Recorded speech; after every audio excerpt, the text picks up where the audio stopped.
চামড়া একসাথে এই মাটির মধ্যে কবর দে, তবে তো অভিশাপ শেষ হবে। নিচু স্বরে ওই প্রেতাত্মাটা এই কথাগুলোই বলছিল। ওই অদ্ভুত গ্রামের গ্রামবাসীগুলোকে দেখা যায় মেয়েটাকে উল্টো করে গাছে ঝোলায় এবং তারপর এক কোপে গলাটা নামিয়ে দেয়। এই গ্রামবাসীদের ওই মেয়েটার গায়ের চামড়া দরকার। মেয়েটার গায়ের চামড়া থেকে তারা একটা জিনিস বানাবে। সেদিন রাতের বেলায় এই গ্রামে আসা মেয়েটার জীবনের সবথেকে বড় ভুল ছিল। Hello and welcome to ASD story. গ্রাম ঠিক যতটা সুন্দর তার থেকেও বেশি ভয়ানক। আর সেই গ্রামের গ্রামবাসীরাও যদি প্রত্যেকেই রহস্যময় হয়, তাহলে সেই গ্রামের ভেতরে ঢুকলে কি হতে পারে কারোর সাথে। এই গ্রামটাতে নাকি কারো সন্তান জন্ম নিলেই তাকে জলে ডুবিয়ে শেষ করে ফেলা হয়। এমন কি হয়েছিল এই গ্রামে 20 বছর আগে? এই গ্রামের রহস্য আর টুইস্ট মাথা ঘুরিয়ে দেবে। এরকমই একটা masterpiece Indonesian horror movie ASD story presents ইম্পেটিগোর, এক অভিশপ্ত গ্রাম। নিশুতি রাত। মায়া নামের এই মেয়েটাকে দেখা যায় সে রাতের বেলায় ডিউটি করছিল।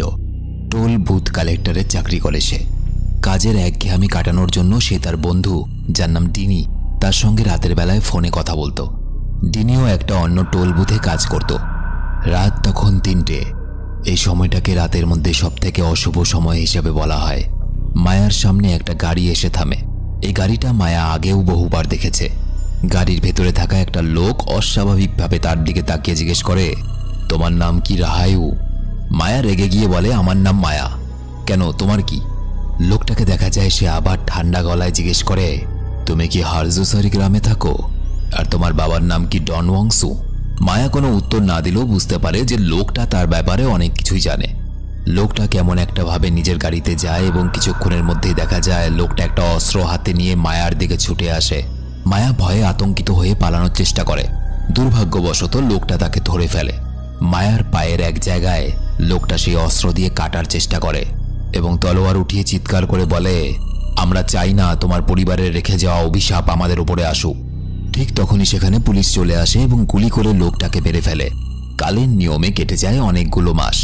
দেখা যায় মায়া এবং ডিনি মিলে একটা নতুন ব্যবসা শুরু করেছে, কিন্তু ব্যবসা ভালো মতো চলছিল না। ঘর ভাড়া দেওয়ার টাকাটাও তার কাছে ছিল না। আসলে মায়ার যখন 5 বছর বয়স ছিল তখন সে তার মা বাবাকে হারিয়ে ফেলে। একজন মহিলা মায়াকে দেখাশোনা করত। তার মনে পড়ে যে অনেক ছোটবেলায় ওই মহিলাটা মায়াকে সেই নামেই ডাকতো যেই নামটা সেদিন ওই লোকটা নিয়েছিল, রাহায়ু। কিন্তু একটু বড় হওয়ার সাথে সাথে মহিলা তাকে রাহায়ু নামে আর ডাকতো না, তাকে মায়া নামে ডাকতে শুরু করে। যে মহিলা তাকে ছোটবেলা থেকে মানুষ করেছে তার জিনিসপত্র খুঁজতে গিয়ে মায়া তার ছোটবেলার একটা ছবি পায়। ছবিতে মায়া তার মা বাবার সাথে দাঁড়িয়ে আছে এবং পেছনে একটা বিশাল বড় বাড়ি দেখা যাচ্ছে। ফটোর পেছনে গ্রামের নাম লেখা ছিল আর লেখা ছিল রাহায়ু নামটা। মায়া ছবিটা দেখে কেমন অবাক হয়ে যায়। মায়া মনে মনে ভাবতে থাকে, যদি এই ছবির বড় বাড়িটা তার মা বাবারই হয়ে থাকে তবে তো সেই বাড়িটা এখন উত্তরাধিকার সূত্রে মায়ার হওয়ার কথা, কারণ তার মা বাবা তো বেঁচে নেই। সে ঠিক করে সে ওই গ্রামে আবার ফিরে যাবে এবং এই বাড়িটা বিক্রি করবে। কিছুক্ষণ পর মায়া যখন বাথরুমে যায় সে হঠাৎ করে দেখতে পায় একটা অদ্ভুত জিনিস। তার পায়ের যে জায়গাটা কেটে গেছিল সেখান থেকে একটা কাগজ বের হয় এবং ওই কাগজটার মধ্যে একটা অন্য ভাষায় কিছু মন্ত্র লেখা ছিল। মায়া সেই ভাষাটা বুঝতে না পেরে কাগজটা ছবি তোলে এবং সেটাকে ফেলে দেয়। বাথরুম থেকে সে বেরিয়ে এসে দেখে কিছু অদ্ভুত মানুষ কালো চাদর গায়ে দিয়ে দাঁড়িয়ে আছে। পরদিন মায়া এবং ডিনি বাসে করে গ্রামের দিকে রওনা হয়ে যায় এবং একসময় মায়া একজন ভাষার শিক্ষককে সেই মন্ত্রের কাগজটা দেখায়, সেই ছবিটা।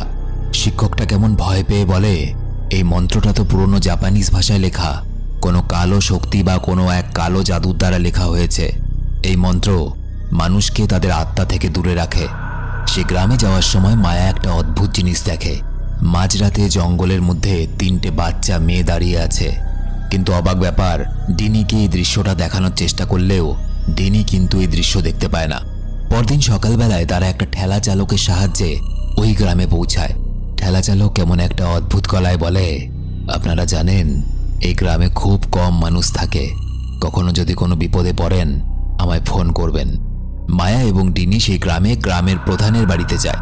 গ্রামের প্রধান একজন অসাধারণ পুতুল খেলোয়াড়, অর্থাৎ পুতুল নাচ দেখায়, পুতুল খেলা। তার নাম হলো সপ্তাদি। বাড়ি থেকে সপ্তাদির মা মিশনি বেরিয়ে আসে। মায়া বলে, আমি সপ্তাদির কাছে পুতুল নাচ শিখতে এসেছি, ছাত্রী। কিন্তু সপ্তাদি বাড়িতে না থাকায় মায়া এবং ডিনি তাদের পৈতৃক সেই বড় বাড়িটাতে এসে বিশ্রাম নেয়, যে বাড়িটা তারা ওই ছবির মধ্যে দেখেছিল। বাড়িটা এত বিশাল এবং সুন্দর হলেও বহু বছর ধরে খালি পড়ে আছে। এখানে নাকি একা থাকার কেউ সাহসও করে না।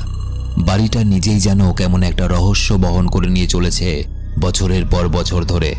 সূর্য ডোবার পর রাতের অন্ধকার নেমে আসে। মায়া বাড়িতে রাখা তার মা বাবার অনেকগুলো ছবি দেখতে থাকে, কিন্তু অবাক ব্যাপার হলো এই বাড়ির মধ্যে মায়ার কিন্তু একটাও ছবি নেই।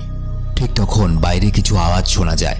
দেখা যায় গ্রামের কেউ মারা গেছে, তাকে কবর দিতে নিয়ে যাওয়া হচ্ছে।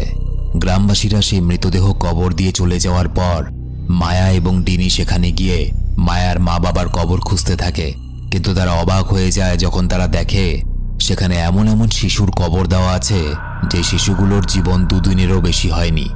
এতগুলো নবজাতক শিশু মারা গেছে এই গ্রামে।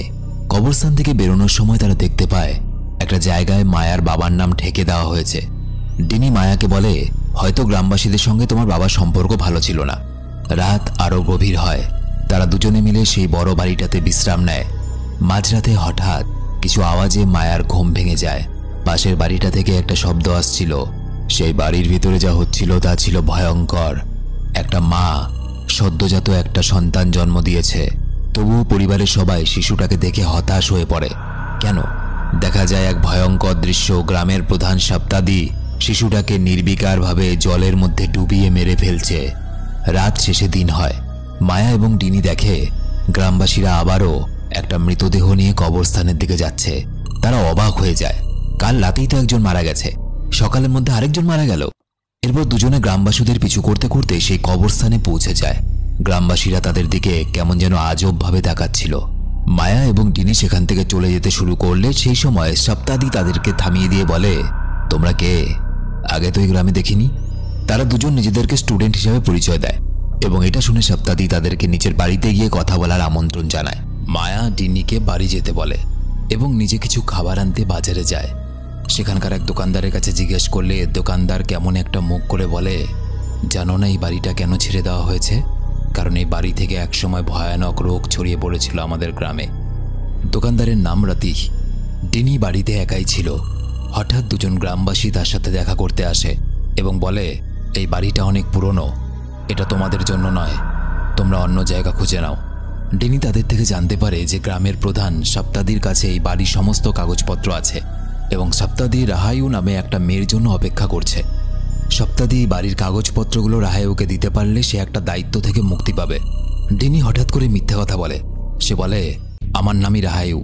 সে মিথ্যে কথা বলে কারণ মায়া তখন বাজারে ছিল এবং ডিনি যত তাড়াতাড়ি সম্ভব কাগজপত্র নিয়ে মায়াকে নিয়ে সেখান থেকে ফিরে যেতে চাইছিল। গ্রামবাসীরা এই কথা শুনে ডিনিকে তখনই সপ্তাদির কাছে নিয়ে যাওয়ার জন্য তাড়াহুড়ো করে। ডিনি তাদের সঙ্গে একাই বেরিয়ে পড়ে এবং যেতে যেতে তারা মাঝ জঙ্গলে এসে পৌঁছায়। ডিনির ফোনে নেটওয়ার্ক ছিল না। ডিনি ভয় পেয়ে বলে, এখন নয়তো থাক, আমি পরে আমার বান্ধবীকে নিয়ে আসব। কিন্তু গ্রামবাসীরা তার কথা শোনে না, তাকে বারবার করে জোর করতে থাকে। ডিনি স্পষ্ট বুঝে যায় যে গ্রামবাসীদের তার প্রতি উদ্দেশ্য ভালো নয়।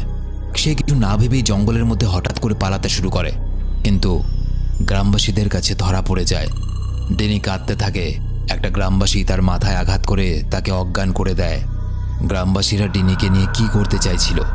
ডিনিকে দেখা যায় একটা খালি জায়গায় উল্টো এইভাবে ঝুলিয়ে দেওয়া হয় এবং জ্ঞান ফেরার পরে সে কাঁদতে থাকে। সে বলে, আমি তোমাদের সঙ্গে খারাপ কি করেছি? কেন আমার সাথে এরকম করছো? সেখানে সপ্তাদি এবং তার মা মিসনি পৌঁছায়। মিসনি প্রচণ্ড রেগেছিল। দেখা যায় ভয়ঙ্কর দৃশ্য। সরাসরি সে ডিনির কাছে গিয়ে তার গলাটা কেটে দেয় এবং তারপর ডিনির শরীরে চামড়া কেটে সেটা পুতুল খেলার জন্য একটা পুতুল তৈরি করে। অন্যদিকে মায়া মানে আসল রাহায়ু সেই পুরো গ্রামে নিজের বান্ধবী ডিনিকে খুঁজতে থাকে। এমনকি সপ্তাদির কাছেও সাহায্য চায়, কিন্তু সপ্তাদি এমন ভান করে যেন কিছুই জানে না। মায়া বাড়িতে ফিরে এসে খুব চিন্তায় পড়ে যায়। একটা বাচ্চা মেয়ে তাকে ডেকে বলে, একজন গর্ভবতী মহিলা বাচ্চার জন্ম দিতে চলেছে, এসো দেখে যাও। মায়া লুকিয়ে লুকিয়ে একটা ঘরের ফাঁক দিয়ে দেখে একটা মহিলা সদ্য সন্তান জন্ম দিয়েছে, কিন্তু বাচ্চাটা ভয়ঙ্কর। তার শরীরে কোনো চামড়া নেই। শিশুটার বাবা কেঁদে ওঠে আর সপ্তাদি শিশুটাকে জলের মধ্যে ডুবিয়ে মেরে ফেলে। সপ্তাদি খুবই চিন্তায় পড়ে যায়, কারণ সে ভেবেছিল অবশেষে হয়তো এতদিন পরে একটা অভিশাপ শেষ হবে। কিন্তু কি এমন অভিশাপ? মায়া কিছুই বুঝতে পারছিল না। এসব দেখে মায়া প্রচণ্ড ভয় পেয়ে যায় এবং ঘাবড়ে গিয়ে আওয়াজ করে ফেলে। তাড়াহুড়ো করে বাড়ির ভেতরের লোকেরা বাইরে এসে দেখে রতি দাঁড়িয়ে আছে। আসলে রতি মায়াকে লুকোতে সাহায্য করেছিল। রতি মানে ওই সেই দোকানদার। গ্রামবাসীরা চলে গেলে রতি মায়াকে নিজের বাড়িতে নিয়ে আসে এবং বলে, জানো না, এই পুরো গ্রামটা অভিশপ্ত। এখানে কোনো বাচ্চা জন্ম নেয় না, তাই এই গ্রামের মধ্যে তুমি কোনো নতুন বাচ্চা দেখতে পাবে না। এই কথা শুনে মায়া অবাক হয়ে বলে, কিন্তু আমি যে 3টে বাচ্চা মেয়েকে দেখেছি। রতি বলে, এটা সম্ভব নয়, কারণ গত 20 বছর ধরে এখানে কোনো বাচ্চা জন্মায়নি। যারা জন্মেছিল তাদের মেরে ফেলা হয়েছে। রতি আরও জানায় যে গ্রামে মায়ার দাদু ছিল একজন বিশাল বড় লোক। তিনি তার পরিবার নিয়ে ওই বড় বাড়িটাতে থাকতেন, যেখানে কিছুদিন ধরে মায়া থাকছে। তার মৃত্যুর পর তার ছেলে ডনওয়াংসু এই গ্রামের প্রধান হয়। আর সপ্তাদির মা তখন ডংওয়াংসুর বাড়িতে একজন চাকর ছিল মাত্র। ডংওয়াংসু অসাধারণ পুতুল খেলা শিল্পী ছিল। সেই গ্রামের সবচেয়ে সুন্দরী মেয়েকে বিয়ে করেছিল, যার নাম ছিল সিনথা। হ্যাঁ, ডংওয়াংসুর ভাগ্য খুব ভালো ছিল, আমার মতো নয়। যাই হোক, বহু বছর ধরে তার স্ত্রী সিনথা কোনো সন্তানের জন্ম দিতে পারেনি। অবশেষে 5 বছর পর সে একটা সন্তানের জন্ম দেয়। কিন্তু অবাক ব্যাপার হলো, এই গ্রামের কেউই জানতো না সেই সন্তান দেখতে কেমন। আসলে তার শরীরে কোনো চামড়া ছিল না এবং ভয়ঙ্কর চেহারার ছিল। এবং তারপর থেকেই এই গ্রামে 3টে মেয়ে নিখোঁজ হয়ে যায় হঠাৎই। একদিন গ্রামের লোকেরা হঠাৎ ডংওয়াংসুকে তার মেয়ের সঙ্গে দেখে ফেলে। মেয়েটা ছিল সুস্থ এবং স্বাভাবিক, তবুও কেন এতদিন তাকে দেখা যায়নি? কেন ডংওয়াংসু নিজের মেয়েটাকে লুকিয়ে রেখেছে? গ্রামবাসীরা এই নিয়ে আলোচনা শুরু করে। সপ্তাদি পুরো গ্রামে ছড়িয়ে দেয় যে ডংওয়াংসুর মেয়ে কোনো ভয়ানক রোগে আক্রান্ত ছিল এবং তাকে সারানোর জন্য ডংওয়াংসু কালো জাদু করছিল। এবং এই কালো জাদু করার জন্যই নাকি গ্রাম থেকে মেয়েরা হারিয়ে যাচ্ছিল বা নিখোঁজ হয়ে যাচ্ছিল। সেদিন ডংওয়াংসু পুতুল খেলানোর সময় হঠাৎ করে পাগলের মতো অনেকগুলো মানুষকে হত্যা করে এবং তারপর তলোয়ার দিয়ে নিজের গলা কেটে আত্মহত্যা করে এবং স্ত্রী সিনথিয়াকেও মেরে ফেলে। বাকি থাকলো ডংওয়াংসুর বাচ্চা মেয়েটা। তাকে ডংওয়াংসুর বাড়ির এক চাকর গ্রাম থেকে পালিয়ে নিয়ে শহরে চলে যায় এবং সেই বাচ্চা মেয়েটার নাম রাখে রাহায়ু। এবং পরে সেই মেয়ে মায়া নামে পরিচিত হয় এবং তারপর থেকেই গ্রামের মধ্যে অভিশাপ নেমে আসে। প্রতিটা সন্তান চামড়াহীন অবস্থায় জন্ম নিতে থাকে এবং সপ্তাদি সেই চামড়াবিহীন মেয়েগুলোকে মেরে ফেলতো যাতে তারা কষ্ট না পায়। শুধু একজন বাচ্চাকে সে বাঁচতে দিয়েছিল, যেই বাচ্চাটা এখন জঙ্গলে কষ্ট করে বেঁচে আছে। এরপরে সপ্তাদি ঘোষণা করে দেয় ভয়ঙ্কর রোগের প্রথম ভুক্তভোগী ছিল রাহায়ু। তার চামড়া কেটে পুতুল তৈরি করতে হবে, তবেই এই গ্রামের অভিশাপ শেষ হবে। এবং এই কারণেই ডিনি যখন নিজেকে রাহায়ু বলে পরিচয় দিয়েছিল, তখন তার চামড়া কেটে পুতুল বানানো হয়। কিন্তু অভিশাপ তো শেষ হয়নি, কারণ ওটা তো ডিনি ছিল, রাহায়ু ছিল না। মায়া কথা বলতে বলতে হঠাৎ একটা ছবিতে চোখ পড়ে তার এবং চমকে ওঠে, কারণ ছবিতে এই লোকটা সেই ছিল যে কিনা মুভির শুরুতে তাকে হত্যা করার চেষ্টা করছিল। মায়া তখন রতিকে জিজ্ঞেস করে, লোকটা কে? লোকটা বলে, এটা আমার স্বামী। সাথে এটাও জানা যে রতি নিজেও গর্ভবতী। রতি বলে, আমার স্বামী শহরে গেছে এই অভিশাপটা শেষ করার উপায় খুঁজতে। এই কথা শুনে মায়া ভয়ে কেঁপে ওঠে, কারণ সে জানতো যে রতির স্বামী আর বেঁচে নেই। অন্যদিকে রতি বলে, আমার একজন দিদা একটা ওঝা ছিল। এই অভিশাপ যদি একবার ছড়িয়ে যায় সেটা পুরোপুরি ভাঙা যায় না, শুধু সেই অভিশাপের ধরন বদলে যায়। আর এটাই ছিল কারণ যে রতি মায়াকে চিনতে পারার পরেও মায়ার কোনো ক্ষতি করছিল না। অন্যদিকে গ্রামবাসীরা বুঝতে পারে যে তারা ভুল মেয়েকে রাহায়ু ভেবেছিল এবং তারা সবাই মিলে আসল রাহায়ু অর্থাৎ মায়াকে খুঁজতে শুরু করে। মায়া নিজের বান্ধবী ডিনির মৃত্যুর ঘটনা জেনে ভীষণভাবে কাঁদতে থাকে এবং নিজেকেই দোষ দিতে থাকে, কারণ এই গ্রামের বড় বাড়িটার জন্য সেই তো এসেছিল। মায়া মুহূর্তের মধ্যে ভেবে নেয় যে এই গ্রামের মধ্যে আর এক মুহূর্ত সে সময় নষ্ট করবে না। সময় নষ্ট না করে সে গ্রাম থেকে পালানোর চেষ্টা করে এবং সেই ঠেলা চালককে ফোন করে, যে কিনা বলেছিল দরকার পড়লে আমাকে কল করো। মায়ার ফোন পেয়ে ঠেলা চালক তাড়াতাড়ি পুলিশকে গ্রামে নিয়ে আসে। মায়া দূর থেকে দেখে গ্রামবাসীরা সেই ঠেলা চালককে ঘিরে ধরেছে এবং অবাক ব্যাপার হলো, পুলিশটাও সেই গ্রামবাসীদের মধ্যেই একজন। পুলিশ চালকের কাছ থেকে ফোন চাইলে চালক সেটা দিতে অস্বীকার করে এবং রাগে পুলিশ সেখানেই চালককে গুলি করে হত্যা করে দেয়। মায়া প্রচণ্ড ভেঙে পড়ে, কারণ তাকে সাহায্য করতে এসে চালকটা প্রাণ হারিয়েছে।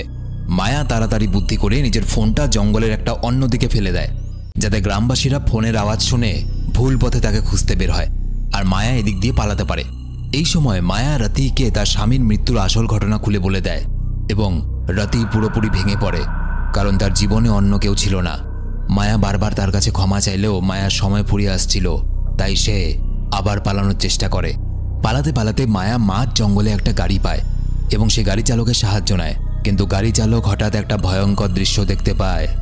একটা বাচ্চা মেয়ের আত্মা যে নিজের শরীরের থেকে চামড়া ছিঁড়ে ছিঁড়ে খাচ্ছিল। এই দৃশ্য দেখে ভয়ে গাড়ি চালক গাছের সঙ্গে অ্যাক্সিডেন্ট করে ফেলে, আর সেই ধাক্কায় মায়া নিচে পড়ে যায়। মায়া চোখের সামনে মুহূর্তের মধ্যে দেখে তার সামনে দাঁড়িয়ে আছে সেই 3টা বাচ্চা মেয়ের আত্মা, যারা কিনা নিখোঁজ হয়ে গেছিল। এবং তখনই তার চোখের সামনে তার পরিবারের আসল ইতিহাস ভেসে ওঠে। মায়া দেখে তার বাবা ডং ওয়াংসুর সঙ্গে তার মা সিনথিয়ার বিয়ে হচ্ছিল। সিনথিয়া আসলে সপ্তাদিকে ভালোবাসত। সিনথিয়া বিয়ের পরও সপ্তাদির সঙ্গে সেই ধরনের শরীরচর্চা করত যেগুলো আজ অবধি আমার কপালে জোটেনি। এর কিছুদিন পর সিনথিয়া গর্ভবতী হয়ে যায়। অর্থাৎ মায়া আসলে সপ্তাদির মেয়ে, ডং ওয়াংসুর মেয়ে নয়। কিন্তু এই ঘটনাটা সপ্তাদির মা মিসনি জেনে যায়। তাই সে সিনথা এবং ডং ওয়াংসুর মাথা থেকে কিছু চুল ছিঁড়ে নিয়ে কালো জাদু করে। এর ফলে সপ্তাদি হঠাৎ করে সিনথাকে ভুলে যায় এবং সিনথার গর্ভস্থ সন্তান অভিশপ্ত হয়ে জন্ম নেয়। আসলে মিসনি নিজের ছেলে সপ্তাদিকে মায়ের মতো নয়, অন্যভাবে ভালোবাসত, যে ভালোবাসা সামাজিকভাবে নিষিদ্ধ। সে সবসময় সপ্তাদিকে নিজের নিয়ন্ত্রণে রাখার চেষ্টা করত। অন্যদিকে সিনথা অবশেষে সন্তানের জন্ম দিলেও সেই বাচ্চার শরীরে কোনো চামড়া ছিল না। ডং ওয়াংসু জানত না যে তার সন্তান আসলে তার নিজের নয়, সপ্তাদির। যখন শিশুটার এত খারাপ অবস্থা সে দেখে, ডং ওয়াংসু কষ্ট পায় এবং গ্রামের 3টে বাচ্চা মেয়েকে কালো জাদু করার জন্য হত্যা করে নিজের বাড়ির নিচে বলি দেয় এবং তাদের চামড়া দিয়ে পুতুল তৈরি করে এবং সেই পুতুল দিয়ে সে খেলা দেখায়। এরপর ডং ওয়াংসুর সন্তান অর্থাৎ মায়া সুস্থ স্বাভাবিক হয়ে জন্ম নেয়। ডং ওয়াংসু সেই চামড়া ছাড়া মৃতদেহটা মাটির নিচে কবর দিয়ে দেয়। তবে এরপর থেকেই মায়া সেই 3টে বাচ্চা মেয়ের আত্মাকে দেখতে পেত এবং নিজের শরীরেও যন্ত্রণা ভোগ করত। তাই তাকে রক্ষা করার জন্য ডং ওয়াংসু পুরনো জাপানিজ ভাষায় একটা মন্ত্র লিখে মায়ার পায়ের চামড়ার ভেতরে ঢুকিয়ে দেয়। এই কারণেই মায়ার পায়ের থেকে সেদিন ওই কাগজটা বেরিয়েছিল এবং সেই কাগজটা বের করার পর থেকে আবারও মায়া সেই 3টে বাচ্চা মেয়ের আত্মাকে বারবার দেখতে পাচ্ছিল, যেভাবে সে ছোটবেলায় দেখত। তো যাই হোক, এরপর একদিন ডং ওয়াংসু পুতুল খেলার এক অনুষ্ঠান করার প্রস্তুতি নেয়। ঠিক তখন কিছু গ্রামবাসী তার ওপর হামলা চালায়। হামলাটা আসলে সপ্তাদি করিয়েছিল। সে মুখ ঢেকে ডং ওয়াংসুর জায়গায় বসে যায়। সে গ্রামের সেই 3টি বাচ্চা মেয়ের প্রতিশোধ নিতে গিয়ে ডং ওয়াংসুর দলের সবাইকে, এমনকি তার স্ত্রী সিনথাকেও হত্যা করে এবং শেষ পর্যন্ত সে তলোয়ার দিয়ে ডং ওয়াংসুর গলা কেটে তাকে মেরে ফেলে আর তার সব পুতুল নিজের কাছে নিয়ে নেয়। আর মিসনি হলো সেই চাকর যে কিনা মায়াকে নিয়ে শহরে চলে যায় এবং অন্য একটা মহিলার দায়িত্বে মায়াকে দিয়ে আসে। পুরো ভয়ঙ্কর ইতিহাসটা সেই 3টে বাচ্চার আত্মা মায়াকে স্বপ্ন হিসাবে দেখায় এবং তারা মায়াকে বলে, আমাদের শরীরের হাড় এবং চামড়া একসাথেই মাটির নিচে কবর দাও, তাহলেই অভিশাপ শেষ হবে। এরপরেই মায়ার জ্ঞান ফিরে আসে। রাতি আবার এসে তাকে পালাতে সাহায্য করে এবং সেই মানুষটার সঙ্গে দেখা করায় যাকে একসময় চামড়া ছাড়া জন্মানোর পরেও বাঁচতে দেওয়া হয়েছিল। ও জঙ্গলে থাকতো। তার ভয়ঙ্কর অবস্থা দেখে মায়া গভীরভাবে কষ্ট পায় এবং সে প্রতিজ্ঞা করে, যতক্ষণ পর্যন্ত আমার শরীরে প্রাণ আছে ততক্ষণ পর্যন্ত আমি চেষ্টা করে যাব এই গ্রামকে অভিশাপ থেকে মুক্ত করার। তারা দুজন মিলে সপ্তাদির বাড়ি থেকে ডং ওয়াংসুর সেই 3টে বাচ্চার চামড়া দিয়ে বানানো পুতুল নিয়ে আসে। তারপর মায়ার পৈতৃক বাড়িতে মাটি খুঁড়ে কবর খুঁড়ে সেখানকার হাড়গোড় বের করে আনে। হাড় আর পুতুলগুলো অর্থাৎ পুতুলগুলো যেহেতু চামড়া দিয়ে তৈরি করা ছিল, সুতরাং হাড় আর চামড়া একসাথে কবর দিয়ে দেয়। শেষ পর্যন্ত এতদিন পর সেই 3টে বাচ্চা মেয়ের আত্মা শান্তি পায়। এরপর মায়া অপেক্ষা করতে থাকে। সে শিওর হতে চায় যে সত্যিকারেই কি এই গ্রামের অভিশাপ শেষ হয়ে গেছে নাকি এখনো আছে। সেই দিনই এক গর্ভবতী মহিলার সন্তান জন্মানোর কথা ছিল। কিছুক্ষণের মধ্যেই মিসনি এবং গ্রামবাসীরা ঘটনাস্থলে পৌঁছায় এবং মায়াকে ধরে ফেলে। তারা সবাই মিলে মায়াকে অজ্ঞান করে উল্টো করে ঝুলিয়ে দেয়, ঠিক যেভাবে তার বান্ধবীকে ঝুলিয়েছিল, যাতে এবার সত্যিকারের রাহায়ু অর্থাৎ মায়ার চামড়া কেটে নেওয়া যায়। মায়ার জ্ঞান ফেরার পর সে সপ্তাদিকে দেখে এবং বলে, আমি তো তোমারই সন্তান, তুমি তো আমার বাবা হয়ে আমাকে মেরে ফেলছো। আর এই অভিশাপটা অন্য কারোর জন্য নয়, শুরু হয়েছিল তোমার মায়ের জন্য। এই সত্য কথাগুলো শুনে সপ্তাদিও হতবাক হয়ে যায় এবং নিজের মায়ের দিকে তাকিয়ে জিজ্ঞেস করে, ও যা বলছে সেগুলো সত্যি? মিসনি প্রচণ্ড রেগে গিয়ে নিজের গলায় ছুরি ধরে হুমকি দেয়, তুই সিদ্ধান্ত নে এখন, রাহায়ুকে মারবি নাকি নিজের মাকে মরতে দেখবি। সপ্তাদি পড়ে যায় দ্বিধায়। ঠিক তখনই রাতি দৌড়ে এসে নিজের কোলে সদ্যজাত সন্তানকে দেখায় এবং চিৎকার করে বলে, এই বাচ্চাটা সুস্থ, এর শরীরে চামড়া আছে। এই দৃশ্য দেখে সপ্তাদি পুরো ভেঙে পড়ে। অপরাধবোধে সে নিজের মায়ের হাত ধরে একটা তলোয়ার দিয়ে নিজের গলা কেটে ফেলে। সপ্তাদিকে এভাবে মরতে দেখে মিসনি আর স্থির থাকতে পারে না, সেও আত্মহত্যা করে নেয়। এরপর রাতি মায়াকে মুক্ত ঘোষণা করে দেয় এবং হারজোসারি গ্রামে 20 বছরের পর প্রথমবারের মতো একটা সুস্থ বাচ্চা জন্ম নিয়েছে। গ্রামবাসীরা মায়াকে ছেড়ে দেয়। মায়া চিরদিনের মতো সেই গ্রাম ছেড়ে চলে আসে। 1 বছর পর হারজোসারি গ্রামে এক গর্ভবতী মহিলাকে দেখা যায়। সে খুব খুশি ছিল, কিন্তু একদিন বাথরুমের আয়নার দিকে তাকিয়ে হঠাৎ তার পেছনে সে মিসনির আত্মাকে দেখতে পায়। সে ভয়ঙ্কর চিৎকার করে ওঠে। তার স্বামী দৌড়ে এসে দেখে তার স্ত্রীর পেটে আর কোনো বাচ্চা নেই, চারিদিকে শুধু রক্ত আর রক্ত। দেখা যায় মিসনির আত্মা শিশুটিকে গর্ভ থেকে টেনে বের করেছে এবং মাংসের টুকরোগুলো গিলে গিলে খাচ্ছে। আর এই মুভি এখানেই শেষ হয়ে যায়। মুভি এখানে শেষ হয়ে গেল। একটা প্রশ্ন থেকে যায়, সেটা হলো মায়া তো অভিশাপটা শেষ করে দিয়েছিল এই গ্রামে, তাহলে কেন মিসনির প্রেতাত্মা একজন মায়ের সন্তান কেড়ে নিল? আসলে রতির দিদা একজন ওঝা ছিল। সে বলেছিল এই অভিশাপটা এতই ভয়ঙ্কর, এই অভিশাপ কখনোই গ্রাম থেকে শেষ হবে না। ওই অভিশাপ যদি শেষ করার চেষ্টা করা হয় তাহলে অভিশাপ অন্যভাবে দেখা দেবে। তাই চামড়া ছাড়া বাচ্চা জন্মানোর অভিশাপটা তো শেষ হয়ে গেছে, কিন্তু নতুনভাবে দেখা দিয়েছে মিসনির প্রেতাত্মা গ্রামের মধ্যে ক্ষতি করা শুরু করে। আরেকটা প্রশ্ন হলো, মিসনি কেন মায়াকে ছোটবেলায় অন্য জায়গায় রেখে এসেছিল এবং আবার এতদিন পর কেন মায়া ফিরে আসার পর তাকে মারতে চাইছিল? আসলে মিসনি তার ছেলে সপ্তাদিকে সবসময় নিজের নিয়ন্ত্রণে রাখত এবং এই জন্য প্রথমে সে সিনথার ক্ষতি করে এবং তারপর মায়া যখন এলো, মিসনি বুঝতে পারে যদি এই মেয়ে এবং তার বাবা অর্থাৎ সপ্তাদির মিল হয়ে যায় তাহলে কিন্তু সপ্তাদি মিসনির হাত থেকে বেরিয়ে যাবে। সুতরাং মায়াকেও সে মেরে ফেলার চেষ্টা করে। তো এই ছিল আজকের মুভি এমপ্যাটিগোর, এক অভিশপ্ত গ্রাম। ভিডিও ভালো লেগে থাকলে সাবস্ক্রাইব করতে হবে না, শুধুমাত্র একটা লাইক করে ভিডিওটা বন্ধুদের শেয়ার করে দিও। আর নিজেদের শরীরে হাত দিয়ে দেখো চামড়া টামড়া আছে কিনা। তোমরা যারা আমার সাথে সরাসরি কথা বলতে চাও, আমার ইনস্টাগ্রাম আর ফেসবুক আইডি ভিডিওর নিচে ডেসক্রিপশনে দেওয়া হচ্ছে। দেখা হচ্ছে পরে ভিডিওতে। ততদিন সবাই খুব ভালো থেকো আর গাছে উল্টো করে ছোলা প্র্যাকটিস করো।